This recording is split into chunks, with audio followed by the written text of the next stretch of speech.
waaqayyoof galannaa ga'uuti jennaa akkam jirtu nagaa jirtu maatii yuutuubii dammataamuu kan taatan hundumtinuu nagaan waaqayyoo bakka jirtanitti isiniif haa baay'atu jedha. Har'a waan addaa isiniif qabadheetanii dhufeen jira. Torbee darbe keessatti yuutuubii dammadaamuutiin waan isinii dabarsine keessaatii tokko jalqaba Addaam abaaramuu sarraa kan ka'e akkasumas yeroo adda addaatti dheekkamsi waaqayyoo dhala namaa akka inni lafarraatii rukuchaa akka inni ture ilaallee ture jechuudha. Guyyaa har'aa kana immoo kan isarraatiin irra caalaa nama gammachiisu jechuudha. Ayyaanni waaqayyoo karaa Yesuus nuuf baay'achuusaa, fayyinni karaa Yesuus nuuf baay'achuusaa ergaa jiru kana isiniif dabarsuudhaa fi ergaa misiraachoo qabannee dhufneerra jechuudha. Misiraachoon kun Yesuus nama fayyisuusaati. Namni gara fayyinaatti akka inni dhufu gochuusaati. Fayyineerra, araarri waaqayyoo nuuf baay'ateera. Tolli waaqayyoo nuuf baay'ateerra. Kanaafuu tola waaqayyoo fi ayyaana waaqayyoo nuuf baay'ate isa du'a keessaa nu baase, isa du'a nu oolche, nuuf du'ee gara jireenyaatti kan nu fide Yesuus Kiristoos karaasaa ayyaanni nuuf baay'achuu ergaa jiru ilaalla jechuudha. Kanaafuu egaa har'a seenaan nuti ilaallu kun egaa maqaa waaqayyootiin dursinee mee kadhannaa godhannu. Galanni siif haa ta'u. Fayyisaa biyya lafaa, qoricha biyya lafaa kan taate dhala namaa badisaaf qophaa'e fayyina nuuf laatte maqaa Yesuusiin galanni siif haa ta'u. Yaa Waaqayyo, viidiyoo kana bakka jiran hundumaatti kan dhaggeeffatan hundumtinuu ayyaanni fayyinni araarri isaaniif ta'eera waan ta'eef araara argatan kanaatiin akka fayyaniif sagalee misiraachoo kana ittiin ga'e maqaa Yesuusiin ameen. Kanaaf egaa yaa obboloota koo ergaan har'a nuti qabnu kun karaa Kiristoos fayyinni nuuf kennamuusaa, araarri waaqayyoo, tolli waaqayyoo nuuf baay'achuusaati jechuudha. Waaqayyo nama akka bifa isaa, akka fakkeenya isaatti uumuusaati. Seera uumamaa boqonnaa 3 lakkoofsa 19 irraati. Achirratti maal dubbataa? Waaqayyo bifa isaaf fakkeenya isaatiin erga uumee booda namni cubbuu waan hojjeteef abaarsi Addaamiif waan itti kan inni kenname ta'uusaati. Abaarsi kenname kunis immoo maal jedhe Waaqayyo? Firdii inni kenne, murtoon inni itti kenne kun seera uumamaa boqonnaa 3 lakkoofsa 19 keessatti ati biyyoodha, deebitees biyyoo hin taata jedhe. Addaam abboomamuu diduu isaa yeroo abaarameyyuu Waaqayyo biraa araarri yookiis fayyinni carraan lammaffaa akka inni isaaf kennamuutiif Waaqayyo yeroo sana dubbatee jira jechuudha. Bofaaf nama gidduutti kakuu inni kaa'ee jira. Bofti lufa malee akka inni deemu, lafarra akka inni foqoquu qabu erga abaaree booda namaa fi bofa sana gidduu diinummaa nan godha. Siifi sanyii keef sanyii ishee gidduu diinummaa nan godha. Inni maal si godha? Mataa keessituma jedhee Waaqayyo itti dubbate. Sanyii Hewwaan keessaatii kan dhalatu, sanyii Addaam keessaatii kan dhalatu mataa bofichaa tumuuf akka inni jiru Waaqayyo guyyaama sana seera uumamaa boqonnaa 3 lakkoofsa 15 keessatti yeroo dubbatu argina jechuudha. Siif dubartitti gidduu, sanyii keef sanyii ishee gidduutti diinummaa nan kaa'a jedhee ture.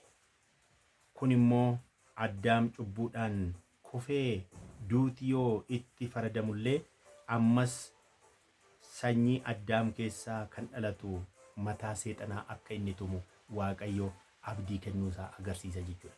Mataa seexanaa tumuuf akka jiru inni kunis immoo dhimma misiraachoo dhalachuu gooftaa keenya Yesuus Kiristoos kan inni dubbatu jechuudha. Akkuma mul'ata Yohaannis 12 boqonnaa 12 lakkoofsa 14 irraatii kan dubbatu cubbuun Addaamiif ijoollee isaa baay'atee deemus dhalli namaa yoo qalbii jijjiirrate fayyuun akka danda'amu kitaaba qulqulluu keessaa seera uumamaa hanga mul'ata Yohaannisitti dhugaa ni ba'a jechuudha. Seera uumamaati. Kitaabni qulqulluun kun jalqabni isaa, kitaabni qulqulluun kun seera uumamaa irraati jalqaba. Kan inni xumuramu immoo seera mul'ata Yohaannisitti jechaadha. Jalqaba seera uumamaati jalqabee xumurri isaa immoo mul'ata Yohaannisidha jechuudha. Kanaaf mul'ata seera uumamaa irraatii kaasee hanga mul'ata Yohaannisitti karaa Kiristoos dhalli namaa fayyuuf akka inni jiru, fayyinni kennamuuf akka inni jiru Waaqayyo dubbachuu isaatii agarsiisa jechuudha. Abdiin baay'een kennamaa ture. Si'a baay'ee abdiin kennamaa ture. raajii Isaayyaas keessatti yoo fudhannee ilaalle achi keessattis dubbatameera. Ermiyaas keessatti dubbatameera. Wangeela Maatiyoos, Malgeela Yohaannis achi keessatti dhalattu jechuu Yesuusii kan inni dubbatu. Mul'ata Yohaannis keessatti immoo dhumni isaa Waaqayyoo namoota Kiristoosiin hin fudhanne, namoota akka inni barbaadetti hin abboomamnee fi kana itti farduuf akka inni jiru, warra isaa amanataniif garuu fayyinni kennamuuf akka inni jiru itti dubbateetu jira jechuudha. Uumama seera uumamaa boqonnaa 12 lakkoofsa 1 hanga 3tti Abrahaam eebbaaf waamamuu isaa agarsiisa. Seera uumamaa boqonnaa 12 lakkoofsa 1 hanga 3tti jechuudha. Abrahaam gara Waaqayyootti akka inni fo'atame maal jedhe ittiin dubbate Waaqayyo? Yaa Abrahaam, qomoo kee dhiisi, sanyii kee dhiisi, biyya ani si agarsiisuuf jiru kanatti dhaqii bayi jedhee Waaqayyo itti dubbate jechuudha. Naaf fo'ami, adda bayi, firoota keerraa, sanyii keerraa, lammii keerraa adda bayiitii biyya ani si agarsiisu dhaqi ittiin jedheetu Waaqayyo Abrahaamitti yeroo inni dubbatu argina jechuudha. Nohittis akkasuma dubbate. Yeroo darbe viidiyoo isaa ilaallee ture, dhimma firdii Waaqayyo faana wal qabsiifnee ilaallee ture. Nohittis kan inni dubbate keessaati inni tokko Nohi saba kamirraayyuu adda bahee maatii isaa wajjiniin bidiruu badisaa ittiin jalaa oolu akka inni soofatuuf, akka inni hojjetatuuf, badis akka inni ooluutiif jechuudha. Kunis fayyina Nohiitiif hin ta'e dhumarratti. Nohi waan itti amaneef, bidiruu sana waan toshateef fayyinni ni ta'eefi. Abrahaamis akkasuma waan Waaqayyo itti dubbate sana, biyya inni itti agarsiise sana dhaqee waan biyya sana deemeetiif, lammii isaa, fira isaa, qomoo isaa hundumaa dhiiseef bakka Waaqayyo itti agarsiise sana waan deemeef fayyinni ta'eefi jechuudha. Namni araara argachuuf, mootiin nagaa akka dhalatuuf jiru raajiin yeroo adda addaas immoo itti dubbatee jira. Fakkeenyaaf raajii Isaayyaas boqonnaa 9 lakkoofsa 2 irratti sabni dukkana keessa jiraate ifa guddaa hin argee jedha. Sabni dukkana keessa jiraate ifa guddaa hin argee. Sabni dukkana keessa jiraatu, sabni abdii dhabee ture, sabni dukkana keessa ture, sabni homaa garatti deemullee hin beekne kuni Waaqayyo abdii isaa fi kennee jara ifaatti akka inni bahu hin godhee jedha. Isaayyaas boqonnaa 6 lakkoofsa 1 hanga 2tti siif ulfinni Waaqayyoo ni bahaa jedha. Ibsaa kee ibsi ka'ii yaa Yerusaalem, ulfinni Waaqayyoo siif hin ba'a. Ulfinni Waaqayyoo siitiif bahuuf jira jedha. Karaa gara biraa Maatiyoos boqonnaa 4 lakkoofsa 15 hanga 16 yoo fudhannee ilaalle, Luqaas 1:79, Isaayyaas 10:26 hanga 27tti kan inni dubbate Yesuus ilmi Waaqayyoo kun dhalachuusaa yookiis immoo akka inni dhalatu dubbata jechuudha. Yookiin immoo raajiin dubbatame kanaan abdiidhaan Yesuus ilmi Waaqayyoo dhalatee gara biyya lafaa kanaatti ilmaan namootaa fayyisuudhaaf dhufuuf akka inni jiru dubbata. Yesuus maaliif dhalachuun barbaachiseedha gamma? Raajii Isaayyaas keessatti ilmi nuuf kennameera, mucaanis nuuf dhalateera, maqaan isaas Amaanu'eel jedhama. Kana jechuunis Waaqayyo nu wajjin jira jechuudha jedha. Ilmi nuuf kennameera, mucaan nuuf dhalateera, maqaan isaa Amaanu'eel jedhamee waamama. Amaanu'eel jechuun immoo Waaqayyo nu wajjin jira jechuudha. Dhalachuun kun maaliif isa barbaachise? Kiristoos dhalachuun gara biyya lafaatti dhufuun kun maaliif isa barbaachise? Gaafa nama uumuuf jedhame Waaqayyo waa dubbate. Koottaa nama uumna akka bifa keenyaatti, akka fakkeenya keenyaatti. Seera uumamaa boqonnaa 1 lakkoofsa 26 irraati. Koottaa nama uumna akka bifa keenyaatti, akka fakkeenya keenyaatti jedha. Koottaa inni jedhu kun eenyu faana mari'ate Waaqayyo? Ergamoota faana mari'ate? Yookiis nama biraatu yookiis uumama biraatu jira? Akkas jechuu miti. Koottaa jechuun nama tokko yookiis qofaasaa ofiisaa yaadasaatti koottaa hin jedhu Waaqayyo. Kan waliin mari'ate Abbaa, Ilma, Hafuura Qulqulluu sadan Waaqa tokkichi kun waliin jiraachuu isaanii fi koottaa nama uumna akka bifa keenyaatti, akka fakkeenya keenyaatti. Nama sadii ol ta'uusaa agarsiisa. Koottaa yeroo jedhu nama sadiif isaa ol ta'uu isaanii agarsiisa. Nama sadiidha kun asirratti egaa wangeelli keenyas kan nutti dubbatu. Yesuus yeroo dubbate dhaqaa maccaan hundumaa barsiisa. Maqaa Abbaa, kan Ilmaa, kan Hafuura Qulqulluu sadan Waaqa tokkichaatiin isaan cuubaatii bartoota koo isaan taasisaadha. Kanaaf Abbaa, Ilmaa, Hafuura Qulqulluun kun sadan isaanii Waaqa tokkicha ta'uu isaaniiti. Yeroo nama uumuuf ka'anis jara kana sadantu waliin mari'ate. Koottaa nama uumna akka bifa keenyaatti, akka fakkeenya keenyaatti jedhaniitu waliin mari'achuu isaaniiti kan agarsiisu jechuudha. Kanaaf amma Dhalachuun Yesuus kun waaqa sadan kana keessaati yookiis abbaa ilma fura qulqulluu sadan waaqa tokkicha kana keessaati. Kufaatiin Addaam jalqabuma yeroo inni itti kufuuf ka'e sana yeroo inni itti kufe sana erga kufee jechuudha. Sanyii keef sanyii ishee gidduutti diinummaa nan kaa'a. Sanyiin si keessaa dhalatu mataa kee intuma jedhee itti hime bofa sanaatiin jechuudha. Sanyii Hewwaan keessaa inni dhalatu kun gara fuulduraatti Yesuus isa dhalachuuf ka'u. Addaamiif Hewwaan jannatuma keessaa otoo hin bahin Yesuus dhalachuuf akka inni jiru Waaqayyo gaafasuma dubbachuusaa agarsiisa. Sanyii Hewwaan keessaa nama uffatee foon uffatee dhiiga ta'ee akkuma keenya dadhabee akkuma keenya dafqee akkuma keenya foon uffatee nama keessa deddeebi'uutiin ala namaa akka inni fayyisuuf Yesuus ilmi Waaqayyoo kun gara biyya lafaatti akka inni ergamu Waaqayyo gaafuma firdii kenne sana gaafas dubbachuusaa agarsiisa jechuudha. Kanaaf dhalachuun Yesuus kan inni barbaachiseefi jechuudha. Mee fakkeenya tokko isin hin fudhaa. Nama tokkotu in deema. Baaburri irra shararu jira. Masmara baabur jechuudha. Hadiidii jennee suma waamnu kana jechuudha. Hadiidii kanarra baaburri hin deema. Baaburri yoo deemu gaa hadiidii kanarra kan deemu munyuuqaan kamiyyuu hin miidhama. Baaburri dhaabachuu hin danda'u bifa salphaatti waan ta'eef deeme jennaan munyuuqaan kamiyyuu baabura sanaatiin daakamee lubbuunsaa hin bada. Guyyaa sanaa Gondaan toora galee hadaja baaburaa sanarra deema. Toora galee baaburri amma fagoodhaa dhufaa jira. Baaburri kun hadiidii kanarra waan darbuuf Gondaan achi keessa deemu kun yookiin mixii inni nuti jennu kun hadiidii baaburaa keessa inni deemu kun baaburri yeroo dhufu achumatti unkutaayeetu du'a. Namni kun maal jedhee baaburri kun dhufaa jira. Baaburri kun yoo dhufee mixii kana asumatti hurreesseetu balleessaa. Kanaafuu malli jiru maalii jedhe. Inni tokko riyyaan isaa bira dhaabatee akka gootuu ati nama waan taateef mixii kanatti yoo dubbatte afaan ati dubbattuu fi mixiin dubbatu walii galuu hin danda'u. Ati afaan kan namaa dubbatta. Mixiin immoo afaan kan mixii dubbatti. Kanaafuu lubbuu mixii kanaa oolchuu yoo barbaadde atis mixii taatee isaan keessa yoo galte afaan isaanii dhageessee itti dubbattee du'a oolchuu dandeessaa jedhe. Asirratti haa hubannu Yesuus dhalachuun maaf barbaachise? Fooniif dhiiga dhuffatee ala namaa gidduutti deddeebi'uun maaliif isa barbaachise? Akka waaqaatti waaqarra taa'ee yoo dubbate dhalli namaa fi kan Waaqayyo dubbate walii galuu dhiisuu danda'a. Kanaafuu maal ta'uu qaba? Foon uffachuu qaba. Nama fakkaachuu qaba. Nama keessa oolee, nama keessa bulee, nama barsiisuudha qaba. Akkuma namichi kun hiriyyaa isaatiin mixii ta'iitii mixii keessa galii maxiin sun akka inni badisa oolu taasisi malee akka namaatti yoo itti dubbatte si dhaga'uu dhiisuu danda'u jedheetu dubbate. Kanaaf amma Yesuus akka namaatti nama fakkaatee nama keessa deddeebi'uun barbaachisaa ta'e hoolaa Faasigaa jedhameetu waamama. Yohaannis boqonnaa 1:29 irraa ilaa hoolaa Waaqayyoo jedheetu dubbate Yesuusiin yeroo itti inni arge sanatti jechaadha.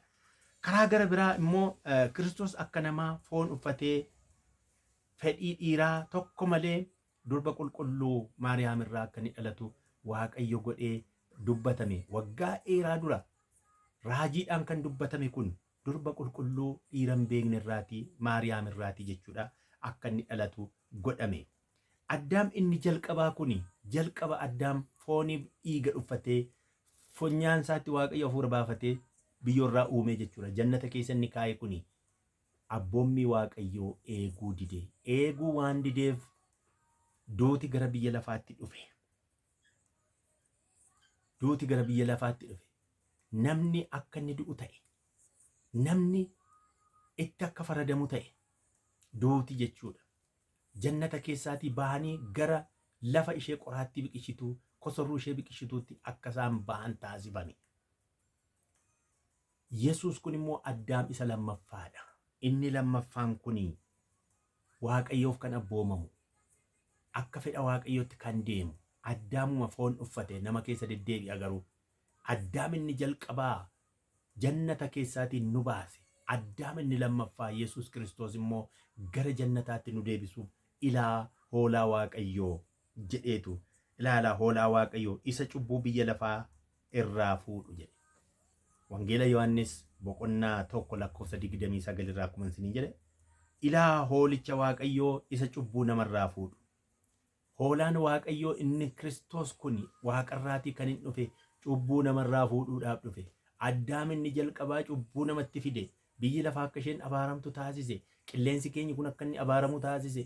Namni akka inni abaaramu taasise. Du'a qofaa miti dhukkubni garaagaraa, dhayichi garaagaraa gara biyya lafaatti akka inni dhufu taasise. Addaam inni lammaffaa Yesuus Kiristoos immoo cubbuu kana nurraa fuudhuu dhufe. Kanaafi isin dadhaboota nanaa gara koo kottaa. Ba'aa koo baadhaa. Ba'aan koo ulfaataa miti, salphaadha. Wanjoo koo baadhaa. Wanjoon koo gaariidha. Wanjoon koo salphaadha jedhee kan inni dubbates kanaafi wanjoo isaan keenya nurraa fuudhee wanjoo isaan isaammoo isa gaarii, isa salphaa, isa nama gammachiisuu fi boqonnaa namaaf kennu qajeelummaa isarraatii fudhannee akka deemnuufi wanjoon waaqayyo nutti fe'u kuni baay'ee ulfaataa miti. Wanjoon waaqayyo nutti fe'u kuni ajajamuudha. Wanjoon waaqayyo nutti kennamu kuni isaaf abboomamuudha. Kanarraan kana fi kan biraa waan nurraa barbaadamu tokkollee hin jiru jechuudha. Sabni Israa'el yeroo ergamaan waaqaa biyya Misir keessaa darbee dhayicha buuse fakkeenyaa fudhannu seera uumamaa keessatti jechuudha. Sabni Israa'el Gibsi keessa yookiis Misir kan jedhamee waamamu keessa waggaa dheeraatiif ture. Garbummaatti gurguramee kan inni keessa taa'aa ture. Garbummaatti warra turan kana waaqayyo saba kana garbummaa jalaa baasuudhaaf waadaa galeetu ture. Yeroo isaan ba'uuf ka'an mootiin Fari'oon garbummaatti isaan ergachuuf isaan gidirsuuf kana ture. Gidirsaas ture. Dhalli dhiiraa Israa'el sanyii Israa'el kan ta'e dhalatee akka inni hin guddanneef murtoo itti kennee ture. Murtoo garbummaa fi du'a mootiin Fari'oon itti farade kana jalaa waaqayyo guyyaansaa gaafa ga'u Museedhaan kaaseetu saba koo gannaa lakkisi jedhee Fari'oon jala fuulduratti akka inni dubbatu isa taasise. Fari'oon duratti dhaabbatee dubbate gad lakkisi saba koo naa tajaajilaniif jedhe. Garbummaa akkasii jalaatii saba Israa'el inni baase. Har'as immoo garbummaa cubbuu jalaatii saba isaa baasuudhaaf waaqayyo qajeelaa fi amanamaa ta'uusaa nu agarsiisa jechuudha. Bara sana dhayichi yeroo Misir keessatti saba Gibsi yeroo inni rukutaa ture sana sabni Israa'el garuu waa tokko godhatanii dhufaatii Yesuus Kiristoos kan agarsiisu sana, Yesuus dhufee namaaf akka inni du'u kan agarsiisu sana kan isaan agarsiisanii hoolaa qalanii dhiiga hoolaa balbala isaaniitti akka isaan dibatan ture. Ayyaana Faasikaa kan jedhamu kabajisaa achirraa ka'e. Faasikaan kun bira darbii jechuudha akka afaan Ibraayisxiitti. Bira darbii kana ergamaan waaqayyoo warra mallattoo kana qaban bira darbe hin rukunne, warra mallattoo kana hin qabne immoo hin rukute. Cubbuutti kufaniiru, abaaramaniiru waan ta'eef har'as immoo akkasuma warra mallattoo Yesuusiin of harkaatii qabanii, warra Yesuusitti amananii of keessaa warra qaban kana dhayichi biyya lafaa kun yeroo dhufullee mallattoo Yesuus qabda sin rukutu jechuudha. Mallattoo Yesuus qabda waan ta'eef dhayichichi si argachuu hin danda'u. Hoolaan Faasikaa sun Kiristoos nuuf aarfameera waan ta'eef jechuudha. Sabni Israa'el Gibsi keessatti erga ba'eetii lafa duwwaa keessatti yookiis lafa onaa keessatti waaqayyoon yeroo yakkan mallattoo Yesuus nuuf fannifamee nu fayyisuusaa kan agarsiisu ammallee bofti hammaate, bofti inni gaafa jannata keessatti waaqayyo firditti kenne mataa isheetuma sanyiin kenni jedhe suni gammoojjii keessatti saba Israa'el iddee hammaate, saba Israa'el iddee ajjeesee fixe. Sababiinsaa waaqayyo irratti waan gumgumaniif, amantii waan dhabaniif ture. Kanaafi Museetti waaqayyo waa hime. Kiristoositti kan fakkeeffamu kunoo bofa kan fakkaatu sibiila tumaatii mallattoo ishee fannisa. Gara mallattoo bofichaa isa fannifame sanaa namni ilaale bofti isan iddu yoo iddillee isa ajjeesuu hin danda'u jedheetu karaa Musee waaqayyo dubbate jechuudha. Har'allee akkasuma gara Kiristoos isa fannoo irratti fannifame sana yoo ilaalle homaallee dhayichi nu argachuu hin danda'u, badisni nu argachuu hin danda'u. Abdii akkasii seera uumamarraa kaasee waaqayyo akka kanaatti saba isaatti kallattii adda addaatiin itti himee akka isaan irraa baratan isaan gochaa ture. Gammoojjii keessatti yeroo isaan deeman bofatti fakkeessee Kiristoos fannifamuuf akka inni jiru itti agarsiise. Misir keessa yookiis garbummaa keessa yeroo jiranii hoolaa qalamtetti dhiiga balbala isaaniitti akka isaan dibatanii dhayicha ergamaan waaqayyoo mandara sana keessa darbee rukutu jalaatii akka oolanii mallattoo kana godhe. Mallattoon kun mallattoo anaaf isin qabnu Kiristoos namni qabu dhayichi biyya lafaa dhumarratti argachuu akka inni hin dandeenye kan agarsiisu jira. Kun abdii Waaqayyo ilma namaatiif kennedha jechuudha. Ayyaanni Waaqayyo akkasitti nuuf baay'ateetu jira. Kanaaf yaa saba Waaqayyo nuyi abdii nuuf kenname kana abdii akkasii qabna. Mallattoo dhiiga hoolichaatu nurra jira. Dhiiga hoolichaa mallattoo isaan nurra jira waan ta'eef nu argachuu hin danda'u. Dhayichi nu argachuu hin danda'u. Dhayichi nu rukuchuu hin danda'u. Badisni nu argachuu hin danda'u. Faarsaa 91 keessatti ati na wajjin jirta waan ta'eef saafaa keessa yoo deeme, dukkana keessa yoo deeme, homaallee waan tokko na argachuu hin danda'u jedha Daawit garbichi Waaqayyoo. Kanaaf dhiiga hoolichaa warri qabnu nuti wanti tokko nu argachuudhaaf illee aboo hin qabu. Yesus ofiisaas dubbateera. Kunoo na amanattanii deemtanii jennaan torban qabaarra yoo ejjette hannama miidhu qorichallee yoo liqimsite sin danda'u. Waaqayyoon qabda waan ta'eetiif amantii yoo qabaattaniif homaa sin gochuu hin danda'u kuni jedha. Kanaaf amantiidhaan yoo qabaanne irra gara Kiristoositti dhufnee nuti waan hundumaa dandeenya jechuudha. Waan hundumaa dandeenya waan ta'eetiif yaa obboloota koo waan akkasii kana abdii akkasii kana qabaachuu keenya beekuudha qabna. Dhayicha yookiin abaarsa biyya lafaatti dhufaa jiru kana jalaa ba'uuf kan nama oolchu Kiristoos qofaa ta'uusaa beekuu qabna jechuudha. Mallattoo dhiiga hoolichaa qabaachuu qofaatu nama oolcha. Bara kana kan nama oolchu dhayichi garaagaraa har'a biyya lafaarratti gaggeeffamaa jiru kuni dhayicha Waaqayyoo ta'uusaa beekuu qabna.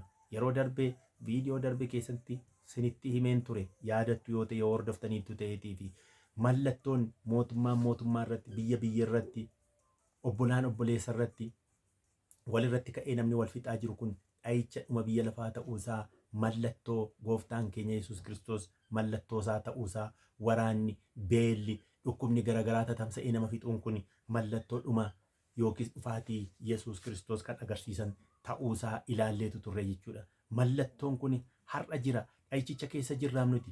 Yeroo sabni Israa'el Gibxi keessaatii ba'e dhayicha tokko qofaatiin miti Waaqayyo saba isaa kan inni baase. Sabni Misir gatii guddaa baase saba Israa'el gadhiisuudhaatiif. Gadhiisuu didanii, lakkisuu didanii Waaqayyo saba Misir gatii kaffalchiise. Dhayicha tokkootii kaasee hanga 9tti Waaqayyo Misir irratti gadi gadhiise. Kurnaffaa irratti isa dhumaa akka isaan abdii kutatanii saba Israa'el gadhiisan taasise. Har'as dhufaatii Yesuus jala dhayichoota akkasiitu dhufa argama jechuudha. Biyyi lafaa kun gatii kaffalti. Har'a amantoota ari'achuun jira, amantoota jubbuun jira, tuffachuun jira. Kana gochuun immoo biyya lafaa kana gatii kaffalchiisa. Gatiin inni kaffalchiisus dhayicha Waaqayyo har'a biyya lafaa irratti gadhiisaa jiru jechuudha. Dhayichi gadhiifamaa jiru kuni warra mallattoo hoolichaa qabnuutiin argachuu hin danda'u. Warra hin qabne sana garuu akkuma saba Misir gatii kaffalchiise har'allee gatii kaffalchiisaa jira. Argaas jirra waan ta'eetiif jechaadha. Kanaafuu mallattoo hoolichaa qabaachuun hin si oolcha, hin oolta, badisa oolta. Waaqayyo badisa kana hin si oolcha. Dabarsee sin kennu. Kanaafuu kana yoo jennu immoo qorumsi hin jiru lafa kanarra jechuu keenya miti. Akkasumatti gammannee halkaniif guyyaa dhadhaa dibannee deemna jechuu miti. Rakkinni jiraachuu danda'a. Ari'atamuun jiraachuu danda'a. Ajjeefamuun jiraachuu danda'a.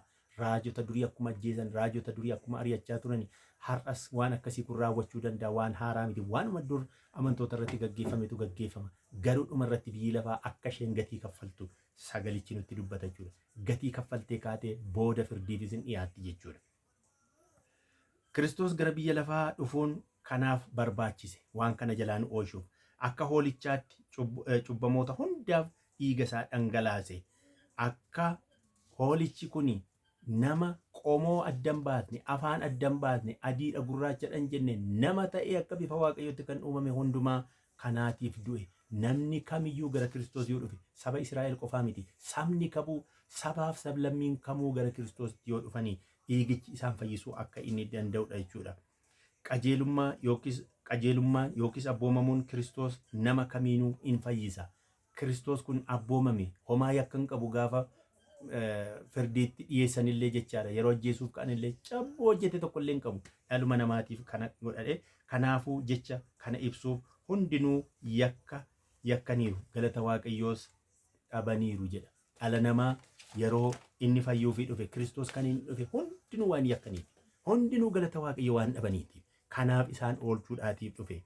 Roomee boqonnaa 11 lakkoofsa 32 irraa waaqayyo sanyii namaa hundumaaf araara kennuuf jedhee namoota hundumaa adabamuu diduu abboomamuu diduu jalatti kuffisee jedha. Kana jechuun namni hundinuu Addaam jalqabu waan cubbuutti kufeef abboomamuu waan dideef Addaam irraa kan dhalate hundinuu yakka hojjetee jira. Kanaafuu hundinuu yakkaniiru galatas dhabaniiru jedhee kan inni dubbateef jechuudha. Galaatiyaa boqonnaa 3 lakkoofsa 22 irraa yoo ilaallu immoo abdiin Yesuus Kiristoos amanuudhaan akka argamuuf kenname warra isatti amane akka raawwatamuuf caaffanni qulqulluun waan hundumaa cubbuu jalatti kuffisee jira nama hundumaa jechuudha. Cubbuu jalatti waaqayyo tokkicha waaqaa fi nama gidduu kan jirus tokkicha inni Yesuus Kiristoosi.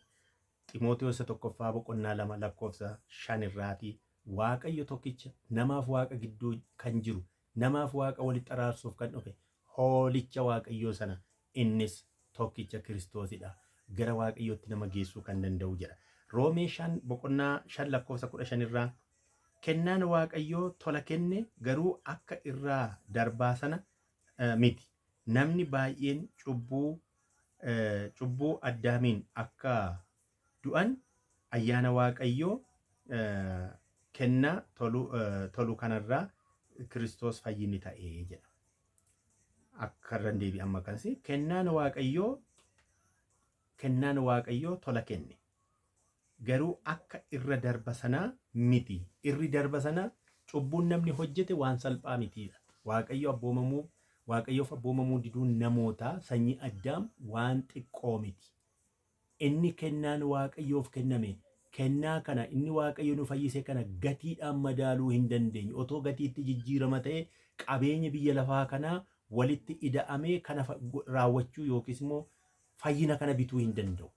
Waaqayyo garuu irraa hafaasaa dhangala'aasaa ayyaanasaa namootaaf kenne.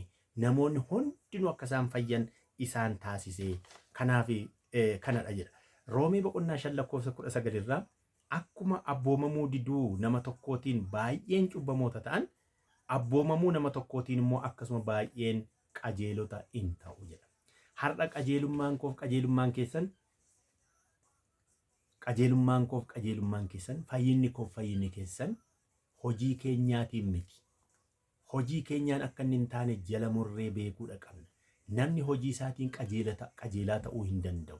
Namni ofii isaatiin qajeelaa ta'uu hin danda'u. Qajeelaa kan ta'uu danda'u namni amantii isaatiin Yesuus Kiristoositti amanuudhaan yoo itti deemneetiif qajeelota ta'uu hin dandeenya. Kanaaf egaa Addaamii fi sanyiin Addaam hundumti isaaniiyyuu cubbamoota ta'anii cubbuudhaan akka itti faradame karaa Kiristoos immoo deebi'ee hundumtu immoo tolaa ta'ee akka inni fayyu ta'ee jira.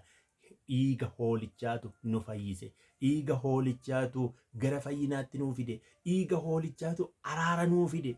Araara dhiiga hoolichaatiin arganne. Dhiiga hoolichaa mallattoo hunduma keenya irratti godhanneerra waan ta'eetiif abaarsi akka kanaatti nu bira darba. Sabni Israa'el mallattoo dhiiga hoolichaa balbala isaatti waan godhateef dhaayichi balbala isaa bira darbe. Har'as ati Kiristoosiin qabda waan ta'eef mallattoon Yesuus si bira mallattoon fannoo isaa si bira jira waan ta'eetiif kunoo abaarsi si bira darba sin danda'u abaarsi jechuudha. Waaqayyo abaarsa sana sirraa kaaseera.